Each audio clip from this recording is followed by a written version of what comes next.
আমার উপরে আল্লাহর সাহায্য আসবেই, তোমরা ফিরে আসবে।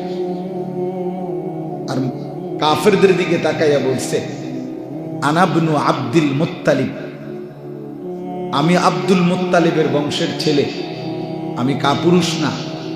আমার সাথী কেউ যদি না থাকে, আমি একা হলেও যুদ্ধ করে যাব, আমি বুকেই দেব, পিঠ দেখাবো না।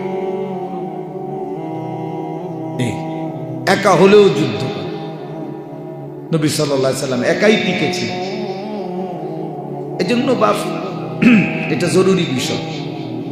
দিন যত যাচ্ছে, সময় যত আগে বাড়তেছে, এদিক দিয়ে দিন কমে, ওদিক দিয়ে কিয়ামত আগায়, এটাই স্বাভাবিক।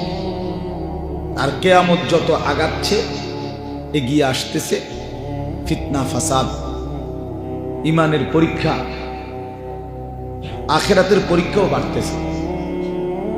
রাসূলুল্লাহ সাল্লাল্লাহু আলাইহি ওয়াসাল্লাম বলছেন, উম্মত, একটা সময় তোমাদের উপরে এই পরিমাণ ফিতনা আসবে, ও আয়াতিন তাতাবাউ কানিজামিন কুতিআ সিলকুহু, অবস্থা এমন হবে যে একটার পর একটা এত দ্রুত ফিতনা আসবে, মুসিবত আসবে, পেরেশানি, নিজের ঈমান আমল টিকিয়ে রাখা এতটা কঠিন হবে, ফিতনা এত ধারাবাহিক আসবে যে নবীজি সাল্লাল্লাহু আলাইহি সাল্লাম বুঝাইছেন, মনে করেন এই যে তসবির দানা, 100টা দানা এইখানে যদি ছুরি দিয়ে এখন কাইটা দেয়, 100 দানা মাটিতে পড়তে কতক্ষণ লাগবে?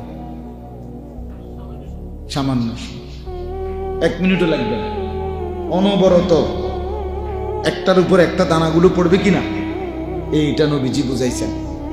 কান নিজামিন কুতিআ সিলকুহু, যেমন মালা, মনে করেন তসবির ছড়া, তার রশি যেমন কেটে দিলে সবগুলো দানা একসাথে পড়ে, একটার উপরে একটা, তোমাদের উপরে মুসিবত, ফিতনা এভাবে একটার পর একটা পড়বে। কোনটা সামাল দিবা? কোনটা সামাল দিবা? এরকমটা হবে।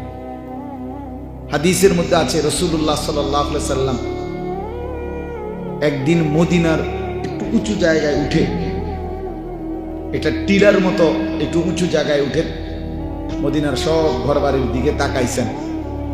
তাকাইয়া নবীজি সাহাবীদেরকে বলতেছেন, সাথে যারা আছে, ইন্নী লা আরাল ফিতানা কামাওয়াকিল কাতরি খিলালা বুয়ুতিকুম, আমি দেখতেছি তোমাদের প্রতিটা ঘরগুলোতে বৃষ্টির ফোঁটার মতো ফিতনা পড়তেছে, বৃষ্টির ফোঁটার মতো।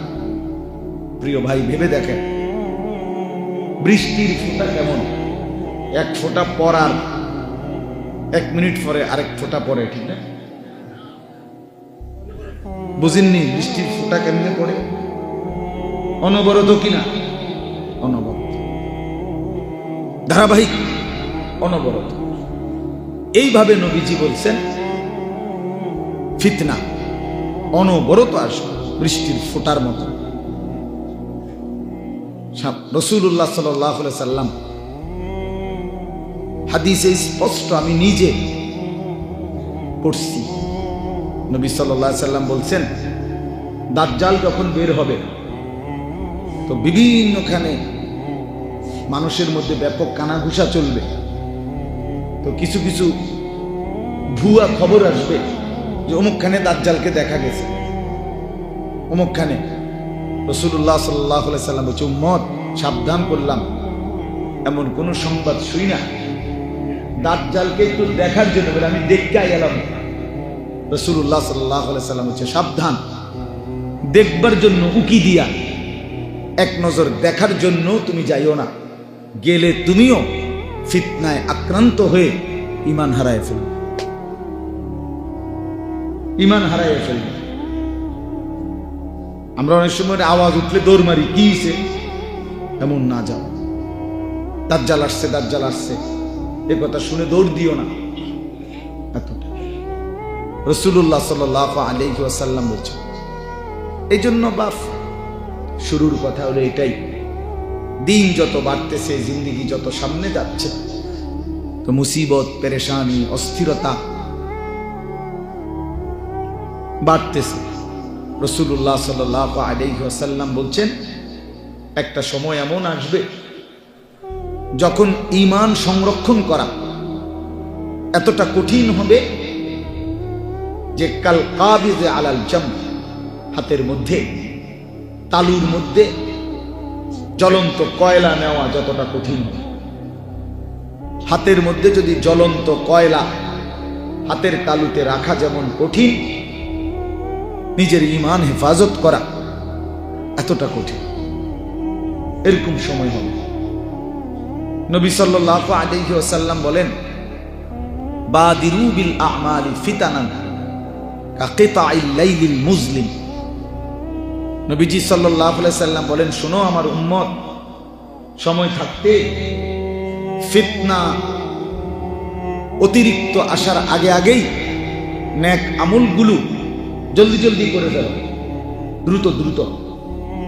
এখন সময় আছে, যতক্ষণ সুযোগ আছে নেক আমলগুলো জলদি জলদি করো। নামাজ, রোজা, দান, সাদাকা, জিকির, তেলাওয়াত, তাহাজ্জুদ দ্রুত করো, দ্রুত। ফিতনা আসতে আসতে। ফিতনা কেমন আসবে? নবী সাল্লাল্লাহু আলাইহি সাল্লাম বলেন, কাকিতাইল লাইলিল মুজলিম, অমাবস্যার অন্ধকার রাতে যেমন মানুষ পথ হারায় ফেলে, এইরকম ফিতনা আসবে। অর্থাৎ চারিদিকে বেদিশা হইয়া যাইবা, এত বেশি অন্ধকার যে নিজের শরীরে দেখা যায় না। অমাবস্যার অন্ধকারের মতো তোমাদের উপরে ফিতনা আসবে, তখন আর আমল করার সময় পাইবা না। আমি একটা ছোট্ট উদাহরণ দিই বোঝানোর জন্য। আমি একবার কুমিল্লা একটা হোটেল থেকে রাত্রেবেলা, বৃহস্পতিবার রাতে, আরো আগে, 3 পিস দামি কেক কিনছিলাম। এগুলা জামরুল কেক কয়, গোল গোল পেঁচানো, খুব স্বাদের। তো রাত্রে 2:30-3টা বাজে কুমিল্লা, তখন আমরা ঠাকুরপাড়া কুমিল্লার বাসায় থাকতাম। তা আমি রাত্রে এগুলা নিছি বাসায়। সকালবেলা 10টা সাড়ে 10টার দিকে আমি, আমার বিবি এবং আমার 2টা বাচ্চা তখন, তো বললাম যে তোমরা এগুলা খাও, আমি জুমার নামাজ পড়ে আসতেছি। তখন আমার আব্বার মসজিদে আমি জুমা পড়তাম ঠাকুরপাড়ায়। আমি নামাজ পড়ে আসতেছি, আমি আমার লাগে 1 পিস রাখো বা একটু রাখো, তো আমি এটা পরে খাবো, তোমরা এখন খাইয়া ফেলো, আমার সময় নেই। তো ওরা, আমার 2 বাচ্চা এবং বিবি, তারা একটু একটু খাইছে। আমি জুমার নামাজ পড়ে আইসা দেখি 3 জনই ফিট হইয়া পড়ে গেছে। এত বেশি অবস্থা খারাপ যে পেটে 3 জনকেই তৎক্ষণাৎ নিয়ে কুমিল্লা টাওয়ারে হসপিটালে ভর্তি করতেছে। এখন 3 জন 3 সিটে, মেয়েটা একটা সিটে দিছে, ছেলেরে একখানে দিছে, বিবির একটা সিটে দিছে। এখন আমারে ডাক্তারে একবার বলতেছে এটা আনে ছেলের লেগে, একবার মেয়ের লেগে। আমি সোজা পাগল হয়ে গেছি। হায় হায়, আমি এখন কি করতাম? কি ওর কাছে যাইতাম না এর কাছে যাইতাম, না এর কাছে যাইতাম, একই টাইমে। যা আমার বোঝানোর উদ্দেশ্য হলো যে মুসিবতটা যখন একসাথে হয়ে যায় অনেকগুলো, মানুষ তখন দিশেহারা হয়ে যায় যে আমি এখন কি করতে পারি। এই জন্য বাপ, একটা সময় এমন আসবে যে একটা ফ্যামিলির সকলেই এলোমেলো। বাবার তখন মাথা ঠিক থাকবে না, হায় আমার ছেলেটাও এলোমেলো, মেয়েটাও এলোমেলো, ছেলের বউটাও এলোমেলো, মেয়ের জামাইটাও এলোমেলো, নাতি নাতনিগুলোও এলোমেলো, সবাই এক একজন এক এক মতো। আমার জিন্দিগির আর কি ঠিক করমু কাকে, বুঝামু কারে, মানা করমু কারে, ডাকমু কারে। এই জন্য আজকে কিন্তু আপনারা লক্ষ্য করে দেখেন, একজন মুসলমান তার ঘরের মানুষগুলোর প্রতি তার কোনো নিয়ন্ত্রণ নেই। খাট পালং সোফা ফার্নিচার এটি খুব সুন্দর, বার্নিশ চমৎকার, ইট বালু সিমেন্ট সব 1 নাম্বার, কাঠ 1 নাম্বার, সব খুব সুন্দর।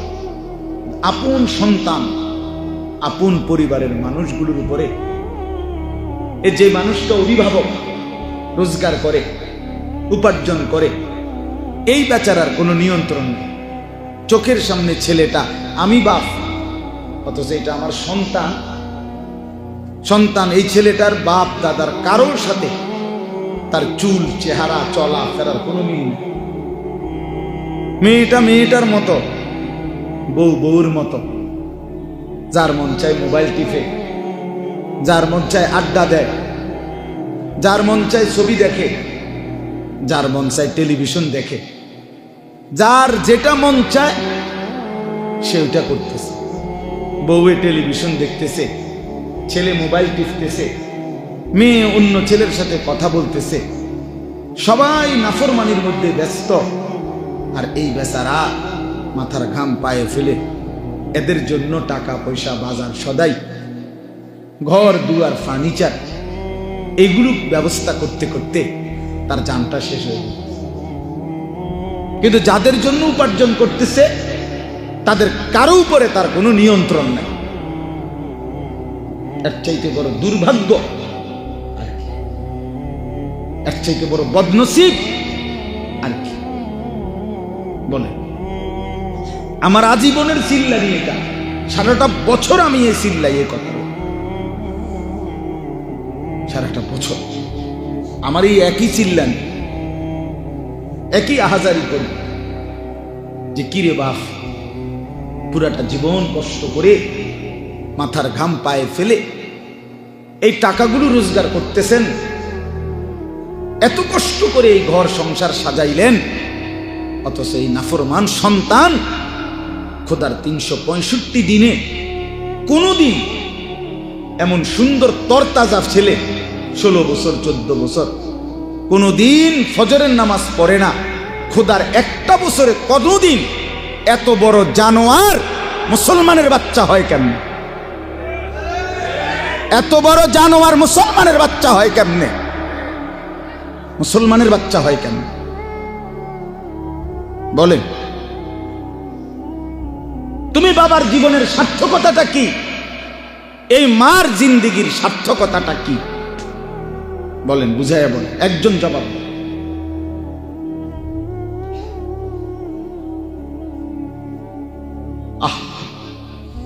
খাট বানাইলেন 40,000 টাকা দিয়া, আর সেই খাটের মধ্যে শুইয়া সারা রাত ছেলে উলঙ্গ ছবি দেখে।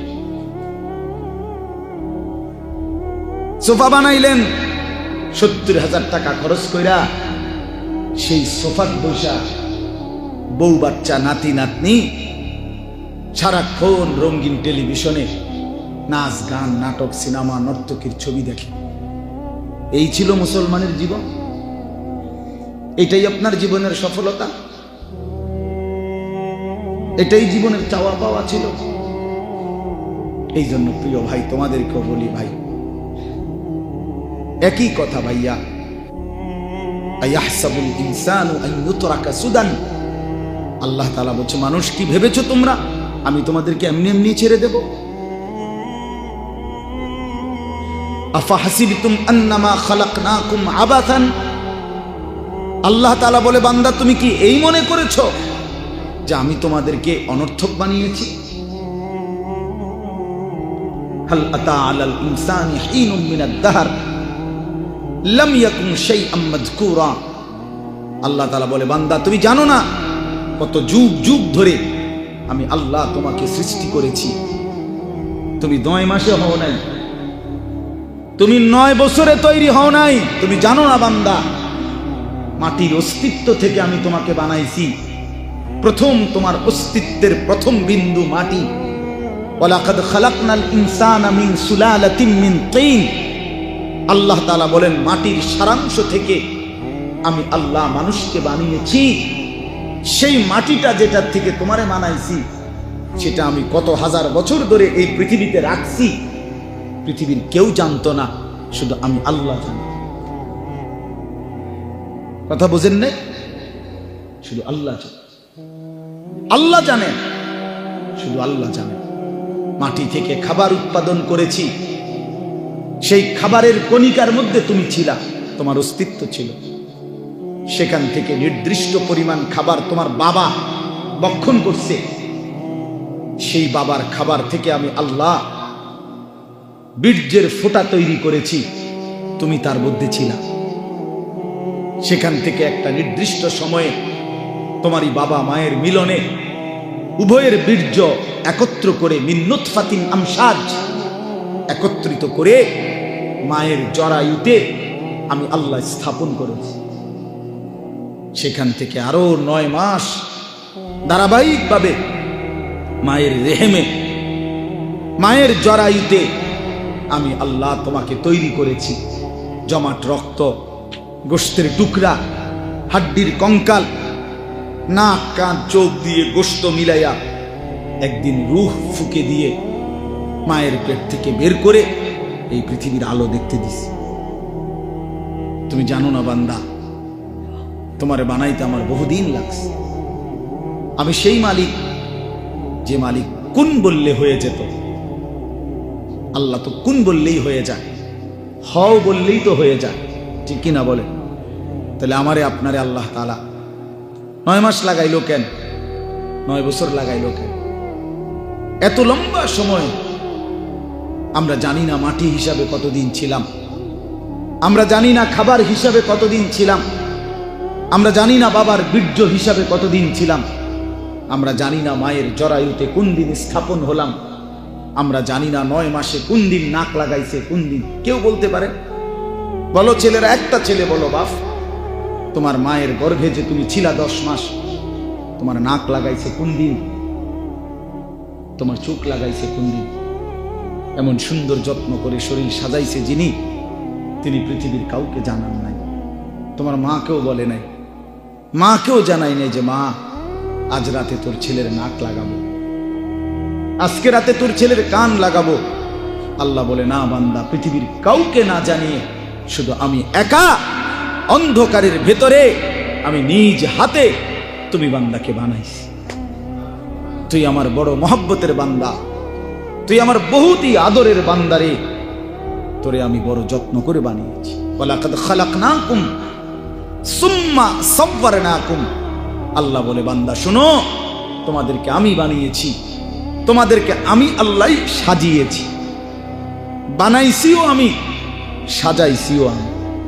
এই নাক, এই চোখ, হাত, পাও, অঙ্গ প্রত্যঙ্গ, এটা আমার সেটিং, আমি আল্লাহর বাছাই, এটা আমার ডিজাইন, পৃথিবীর কারো ডিজাইন না। কি বলে? আল্লাহর ডিজাইন কিনা এটা? আমাদেরকে এভাবে সাজিয়েছেন কে? আল্লাহ তাআলা বলে ঠিক এভাবে আবার আজকে যেমন সাজিয়েছি, হাসরের ময়দানে হুবহু হুবহু ওই চোখ, ওই নাক, ওই কান, ওই চুল, ওই চামড়া তোমারটাই আবার প্রয়োজনে 1,00,000 কোটি বছর হোক কবর থেকে আবার হুবহু সেটাই আমি আবার ফেরত দাঁড় করাবো। বালা কাদিরিনা আলা আন নুসাব্বিয়া বানানা বানানা। এটা তো আশ্চর্য তরজমা। আল্লাহ বলছে বান্দা শোনো, হাসরের ময়দানে তোমার শরীর আমি শুধু হুবহু আগেরটা ফেরত আনবো এটা না, বরং আলা আন নুসাব্বিয়া বানানা। এই বানানা শব্দের অর্থ হলো মানুষের আঙ্গুলের এই যে ভিতরে যেই রেখা আছে, আপনারা সহজে বুঝবেন।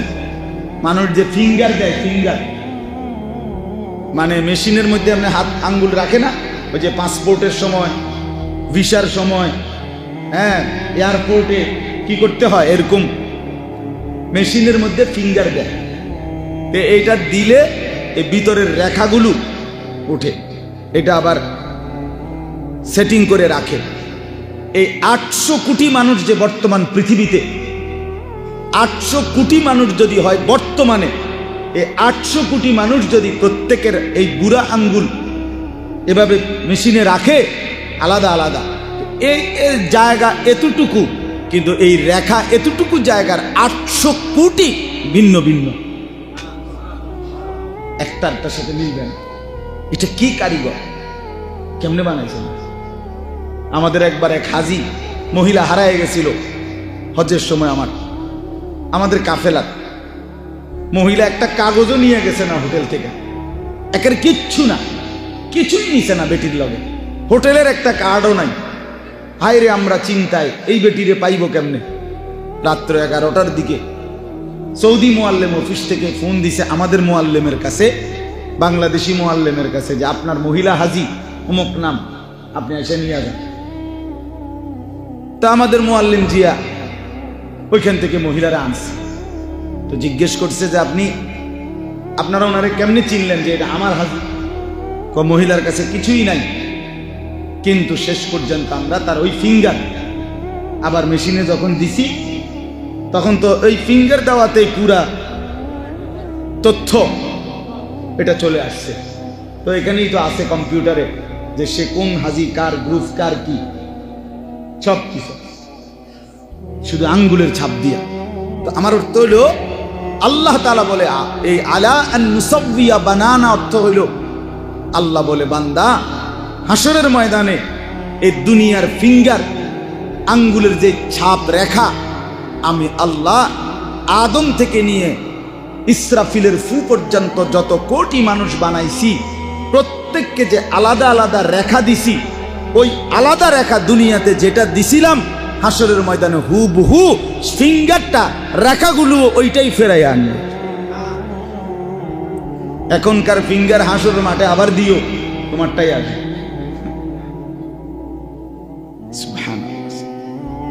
এজন্য বাপ আমার, বন্ধু আমার বলার উদ্দেশ্য ছিল এই কথাটাই বলা, নিজের জীবনের কদর করা, নিজের ভুলে না যাওয়া। ছেলেরা তোমরা ভাইবা দেখো বাপ, নিজেদের চেহারা, নিজেদের সুরত, নিজেদের চলন ভলন, সারা দিনের নিজেদের ব্যস্ততা, আল্লাহরে সাক্ষী রাইখা, প্রিয় বন্ধু আমার, তুমি আমার সন্তান, তুমি আমার ভাই, কেউ হয়তো আমার ছেলের বয়সী, কেউ আমার ভাইয়ের বয়সী, তোমাদেরকে অনুরোধ করছি বাবা, একটা বার নিজের সাথে নিজে বোঝাপড়া কইর যে এরই নাম মুসলমান, তুমি মুসলমানেরই সন্তান, যে 5 ওয়াক্ত নামাজ, এক বেলা নামাজও যার পড়তে মন চায় না, তুমি মুসলমানেরই সন্তান।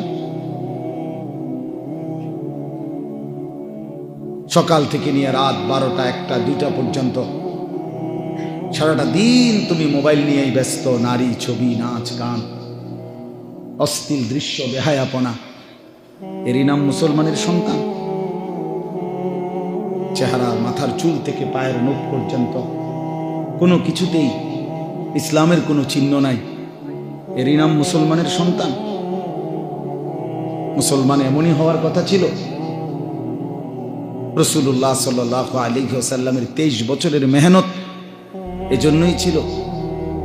বলে কি হবে সেদিন? আমি বলি বাপ, প্রিয় নবী সাল্লাল্লাহু আলাইহি ওয়াসাল্লাম হাসরের ময়দানে প্রত্যেকের আমলনামা, এই উম্মতের সকলের আমলনামা নবীজি দেখবেন, নবীজি সাল্লাল্লাহু আলাইহি ওয়াসাল্লাম দেখবেন। আর আমলনামা হাতে নিয়ে যখন দেখবেন, পৃষ্ঠার পর পৃষ্ঠা, পৃষ্ঠার পর পৃষ্ঠা,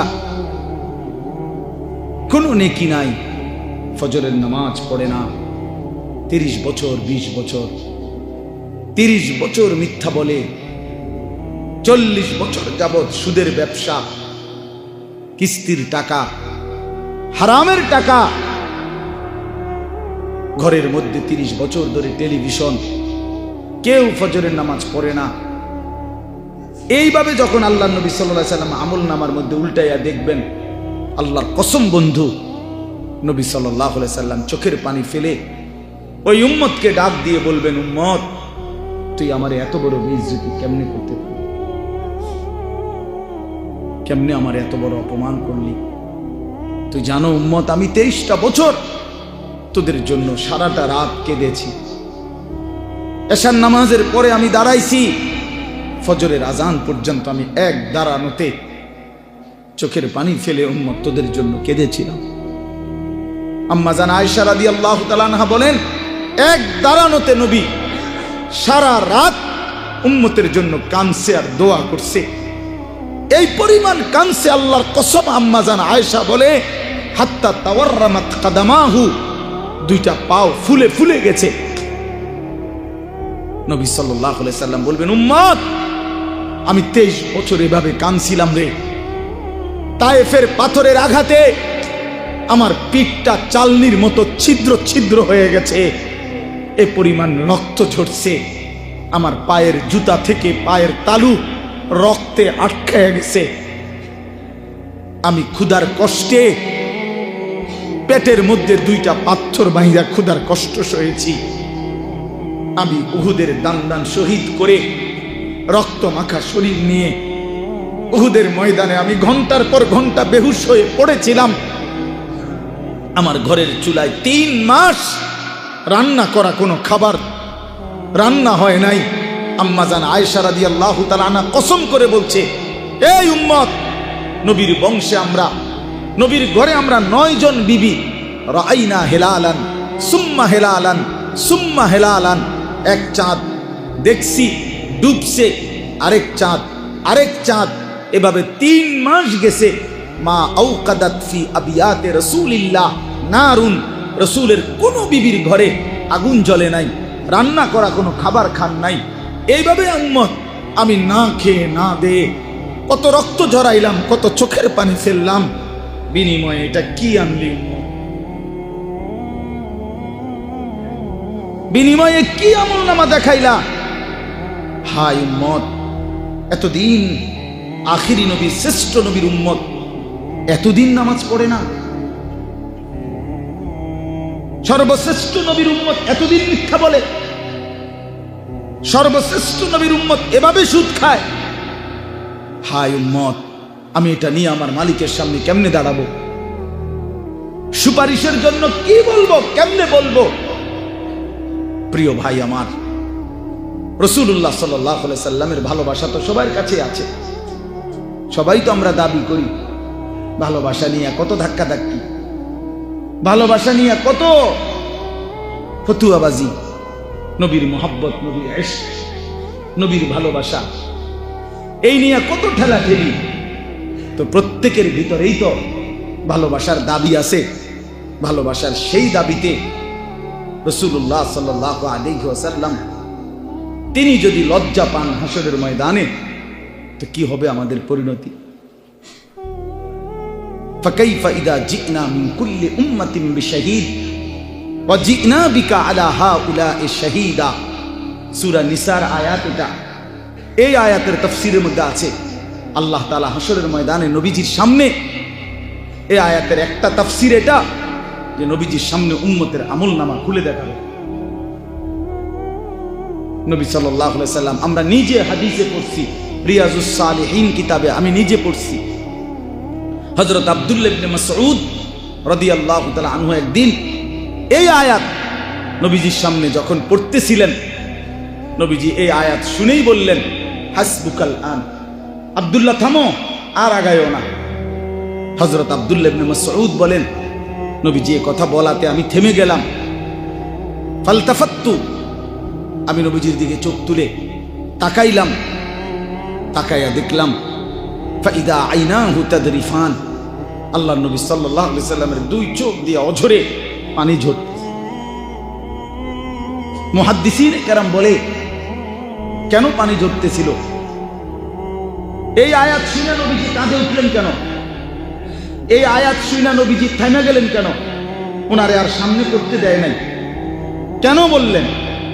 মুহাদ্দিসিন কেরাম, উলামায়ে কেরাম ব্যাখ্যার মধ্যে লিখছেন, ওই যে কথাটা নবীজিকে যে আল্লাহ বলছে, বন্ধু আপনার উম্মতের আমলনামা আমি দেখাবো, আপনার সামনে খুলবো।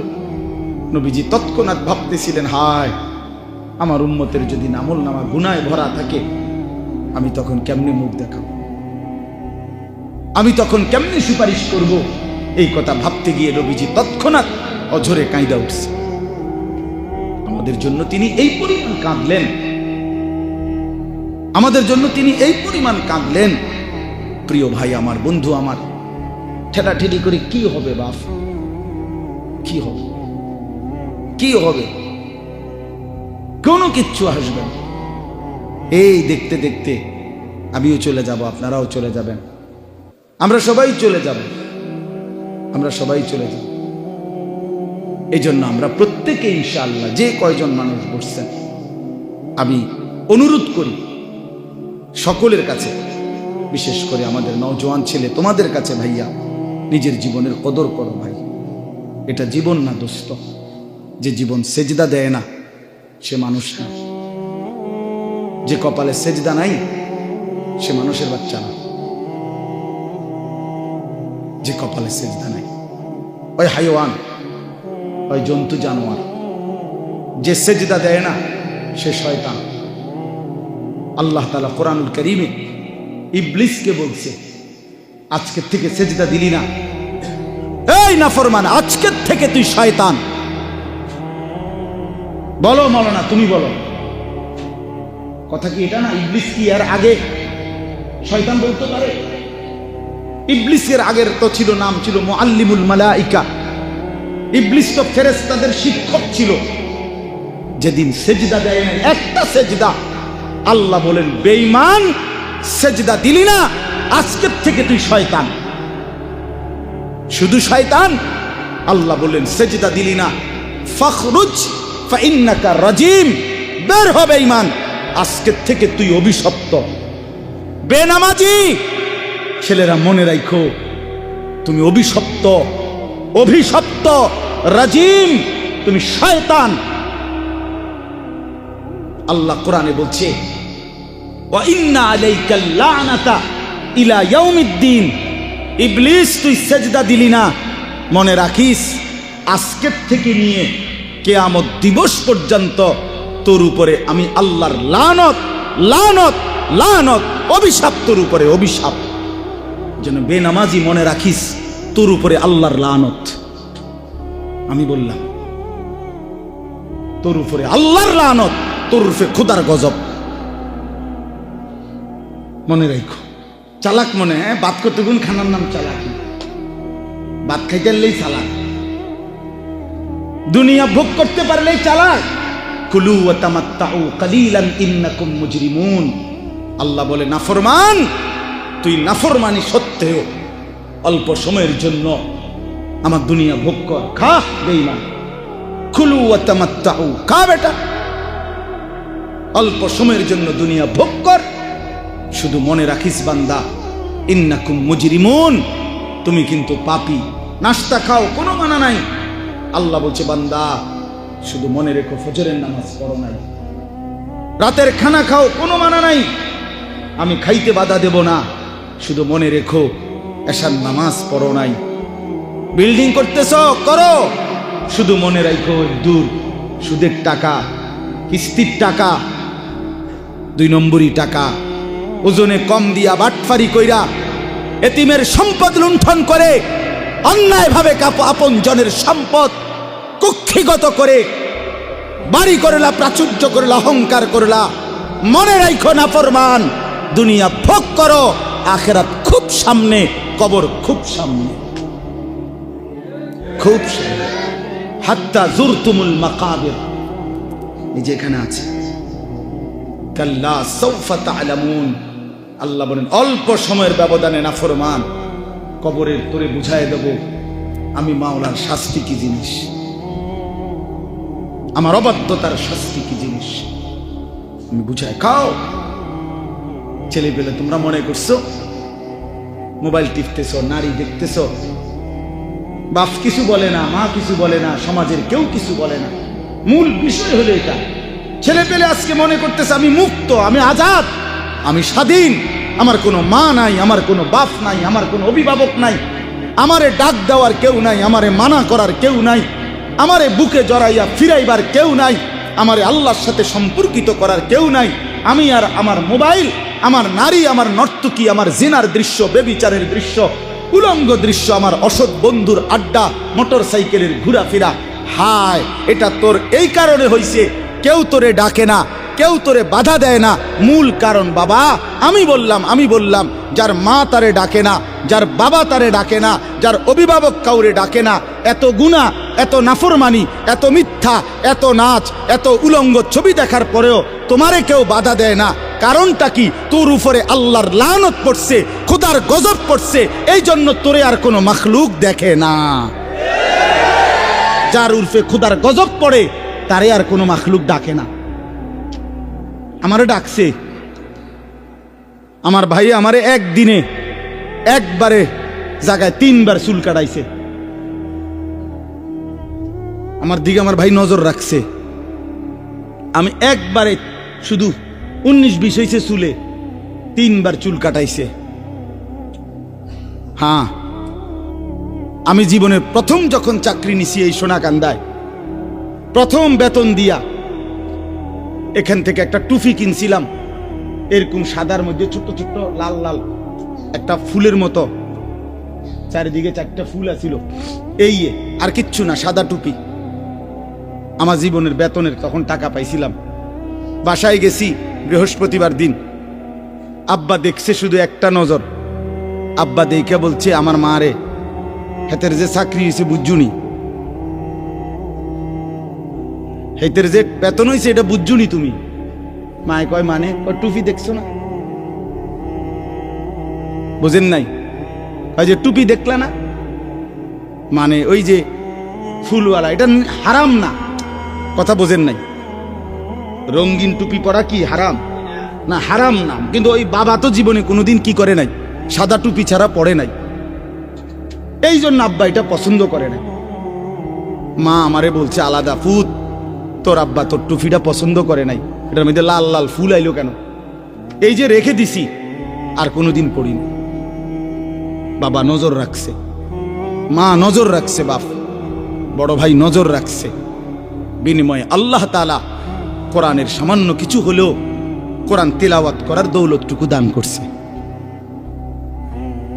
কেন তোমারে ডাকে না? 365 দিনে তুমি কোনোদিন ফজরের নামাজ পড়ো না, অথচ তোমার নিয়ে কারো কোনো মাথা ব্যথা নাই। তুমি এত অভিশপ্ত হইলা কেমনে ভাই? তোমার উপরে এত বড় গজব কেমনে পড়লো? 30 বছর ধরে লোকটা মিছা কথা কয়, কেউ তারে কোনোদিন ফিরাইবার জন্য চায় না। আহা, তার এই পরিণতি হলো কেন? বলে দেখেন, ভেবে দেখেন। এই জন্য হাদিসের মধ্যে আছে, আল্লাহ তাআলা যখন কাউকে ভালোবাসে তো গোটা সৃষ্টি তাকে ভালোবাসে। আল্লাহর নজর থেকে যখন কেউ সরে যায়, গোটা মখলুক তাকে ঘৃণা করে, গোটা মখলুক তাকে ঘৃণা করে। এই জন্য আমি অনুরোধ করলাম, প্রিয় ভাই আমার, নিজের কদর করো, নিজের কদর করো, জিন্দেগির কদর করো, জীবনের কদর করো। বলো ইনশাআল্লাহ, ছেলেরা বলো ইনশাআল্লাহ। হ্যাঁ, হালালের উপরে উঠো, আখলাক ঠিক রাখো ভাইয়া। নারীর ফান্দে পইরো না, অশ্লীলতার ফান্দে পইরো না ভাইয়া। যে চাহিদা আল্লাহ দিছে, সে চাহিদা পূরণের ব্যবস্থাও আল্লাহ রাখছে। তৃষ্ণা আল্লাহ দিছেন তো পানি আল্লাহই দিছেন, খাবারের ভোগ আল্লাহ দিছেন তো খাবারের ব্যবস্থা আল্লাহই করছেন। তাইলে যে মালিক তৃষ্ণা দিলেন তিনি পানিও দিছেন, যিনি খাবারের ভোগ ক্ষুধার্ত এটা যিনি বানাইলেন তিনি খাবারও দিয়েছেন।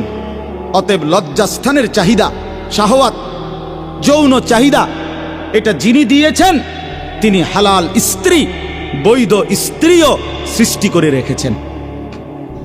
মিলেই যাবে, একটু সময় পরে মিলেই যাবে। নিজের থেকে কুত্তার মতো না হওয়া, বেবিচারী কুকুরের মতো নারীর পিছনে যে ঘোরে, হারাম নারীর পিছনে, সে তার জিন্দিগি কুকুরের মতো, কুকুরের মতো পিছনে হাঁটে। তার কোনো হায়া নাই, লজ্জা নাই, আত্মমর্যাদা নাই, গায়রত নাই। একটা বেড়ই তৈয়া বেডির পিছনে জিন্দিগি শেষ করে দিছে। তুই কিসের বেড়ই বেড়া? তুই প্লাস্টিক বেড়া, তুই কিসের বেড়ই বেড়া? আকামলা কোথাকার, জিন্দিগি পুরাটা বেডির কাছে তুলে দিছ। সারাদিন নারী, সারাদিন ছবি, সারাদিন নারী নিয়ে কল্পনা। এটা কি ধরনের জিন্দিগি? এই অপদার্থ তো মরে যাওয়া ভালো। একটু ফালতু জীবন। আমরা কি শুধুই কেবল নারীর জন্য সৃষ্টি হয়েছি? বলেন কিরে ভাইয়া, বলো তোমরা, একটা ছেলে বলো, পৃথিবীতে আল্লাহ তাআলা আমাদেরকে বেডিতে লেগে বানাইছে হুদা। তো সারাদিন এটা কি জীবন? এ কি জিন্দিগি ভাইয়া? আহা, এজন্য আল্লাহ তাআলা বলতেছেন, এবার শুনেন, তর্জমা বলি। মাইক ঠিক হইতে হইতে ইনশাআল্লাহ মুনাজাত হয়ে যাবে। আল্লাহ তৌফিক দান করেন। মৌলানা মোতালেব হোসেন সালিহি দোস্ত সুন্দর করে বয়ান করছে সুবিধা মতো, এইটাই আলহামদুলিল্লাহ। সব বেশে আমার সময় কোনো অসুবিধা নেই, আলহামদুলিল্লাহ। এটা ওর ষড়যন্ত্র হইতে পারে। এই যে একটু আগে সে আমার অনেকই মহব্বতের দোস্ত। আমি ব্যক্তিগতভাবে 8 বছর 9 বছর এগুলো কোনোটাই আমি ভাবি না। আমি ভাবি আজীবন আমি সে বন্ধুই ছিলাম, মাঝখান দিয়েও বন্ধু ছিলাম, এখনো বন্ধুই আছি। আল্লাহ যেন আমাদের সবাইকে আল্লাহর জন্য মিলে থাকার তৌফিক দান করে। আপনারা বলেন আপনাদের এলাকা আজ কত বছর ধরে আসছে, কত বছর থেকে, জিন্দিগির কমপক্ষে 20-21 বছর হবে। এই মানুষগুলো আমার পরিচিত মানুষ। বছরের পর বছর আমি আপনাদের গলিতে গলিতে চেষ্টা করছি মালিকের কথা 2-4 শব্দ বলার। একটু ব্যস্ততা আগের চাইতে বেড়ে গেছে, এই জন্য এই কামরুল, হাসান বসরি ভাই ওরা আমার উপরে খুব নারাজ। আগে আমারে বহু মাহফিলে দিতে পারছে নিচে, এখন আমি দাওয়াত নেই না। আসলে একটু ব্যস্ততা বাড়ার কারণে আগের মতো ইচ্ছে থাকা সত্ত্বেও আসতে পারি না। কিন্তু বিশ্বাস করেন, বিশেষভাবে মুরাদনগরের প্রতিটা মানুষের সাথে, মুরাদনগর উপজেলার সাথে আমার জিন্দিগির পুরাটা কর্মজীবনের সম্পর্ক। এই জন্য আমারে তো হুজুরে আপনাদের কাছে আমি বহুদিন বলছি, আপনাদের মনে আছে কিনা, আমার শায়েখ আল্লামা মুফতি মুশতাকুন নবী কাসিমি হুজুর আমারে বহুদিন বলছে, মৌলানা আপনার মুরাদনগরে লেগে দিয়ে লাইলাম। অনেক দিন বলছি এ কথাটা। আগে তো এমন ছিল যে যখনই জিগাইতো মাহফিল কই আইজগা মুরাদনগর, কয় একদিন এই জন্য বলছে, কয় দিলাম যান আপনার মুরাদনগরে লেগে দিয়ে দিলাম। এই জন্য আলহামদুলিল্লাহ আমরা আপনাদেরকে মহব্বত করি। যুবক ভাই, আমি তোমাদের জন্য আন্তরিকভাবে দোয়া করি। বয়স্ক বাবারা যারা আছেন সবাই এই তর্জমাটা এবার শুনেন, তাইলেই কথা শেষ। আল্লাহ তাআলা বলেন, বিস্তারিত আর ব্যাখ্যা করতে চাই না, অল্প কথাই বলি। আল্লাহ তাআলা বলেন, আলহাকুমুত তাকাসুর। আল্লাহ তাআলা বলেন, দুনিয়ার অর্থ সম্পদ, বংশধর